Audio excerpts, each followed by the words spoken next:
આગળ વાત કરીએ સુરેન્દ્રનગરની તો સુરેન્દ્રનગરમાં 3 ઇંચ વરસાદ બાદ સૌથી વધુ સ્થળોએ વીજ પુરવઠો ખોરવાઈ ગયો। ભારે પવન સાથે વરસાદના પગલે અનેક સ્થળોએ ટીસી ફાટ્યા, જીવતા વીજ વાયરો તૂટી પડ્યા, જેને લઈને સુરેન્દ્રનગર વીજ વિભાગની ઓફિસમાં રજૂઆતો માટે લાંબી કતારો લાગી અને અધિકારીઓ ફોન રિસીવ ન કરતા હોવાની બુમરાળ ઉઠી હતી।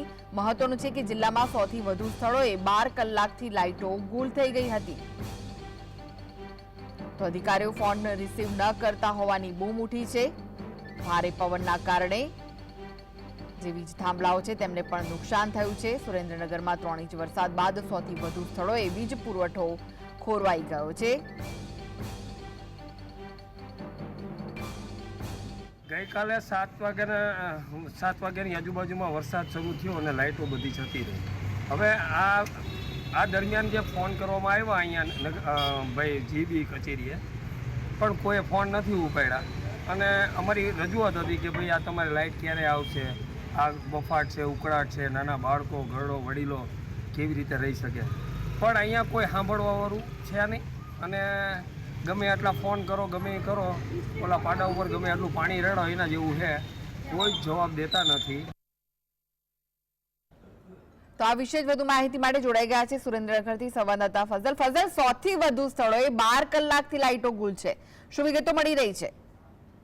જી, તો ચોક્કસથી વાત કરવામાં આવે તો સુરેન્દ્રનગર શહેરી વિસ્તારમાં ગત સાંજથી જ તે લાઇટો ગુલ થઈ ગઈ છે। વરસાદી વાતાવરણ છે, 3 ઇંચ જેટલો વરસાદ ખાબક્યો છે। ખાસ કરીને વીજ વિભાગની જે પોલ છતી થઈ છે, વીજ વિભાગ જે પ્રી મોન્સૂન કામગીરી કરતું હોય છે તેની પણ પોલ છતી થઈ છે। સુરેન્દ્રનગર શહેરના અલગ અલગ વિસ્તારોમાં જે લાઇટ પુરવઠો ગુલ થતા જનજીવન છે તે પ્રભાવિત બન્યું છે।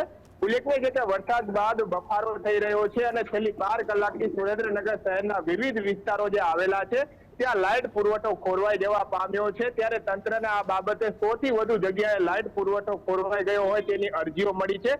વહેલી સવારથી જો વાત કરવામાં આવે તો સુરેન્દ્રનગરની જે વીજ વિભાગની ઓફિસ આવેલી છે ત્યાં પણ લોકો રજૂઆત કરવા આવી રહ્યા છે અને ખાસ કરીને તાત્કાલિકપણે વીજ પુરવઠો શરૂ કરવામાં આવે તેવી માંગણી કરી રહ્યા છે। અને બીજી તરફ એવી પણ બુમરાળ ઉઠી છે કે જે રજૂઆત કરવા આવેલા લોકો છે તેમની સાથે વાત કરવામાં આવતા તે જણાવી રહ્યા છે કે અધિકારીઓ છે તે કાલ સાંજથી જ ફોન નથી ઉપાડી રહ્યા। સુરેન્દ્રનગરના વઢવાણમાં 3 ઇંચ વરસાદ પડ્યો છે, જેને લઈને વૃક્ષો પણ ધરાશાયી બન્યા છે, વાયરો તૂટ્યા છે, ટીસી ફાટ્યા છે, જેને લઈને લાઇટનો પુરવઠો ગુલ થયા હોવાનું અધિકારીઓ જણાવી રહ્યા છે। પરંતુ જે રજૂઆત બાદ પણ હજુ પણ અનેક વિસ્તારોમાં જે લાઇટનો પુરવઠો છે, વીજ પુરવઠો છે તે શરૂ કરવામાં આવ્યો નથી। બફારાથી લોકો અસહ્ય ગરમી સહન કરવાનો સમય આવી રહ્યો છે। ત્યારે સુરેન્દ્રનગર પીજીવીસીએલ વિભાગ અને વીજ વિભાગની ઓફિસ ખાતે પણ લાંબી કતારો છે તે અરજદારોની લાગી છે। જી ફઝલ, વીજ વિભાગનું શું કહેવું છે, ક્યાં સુધી લાઇટો આવી શકે છે?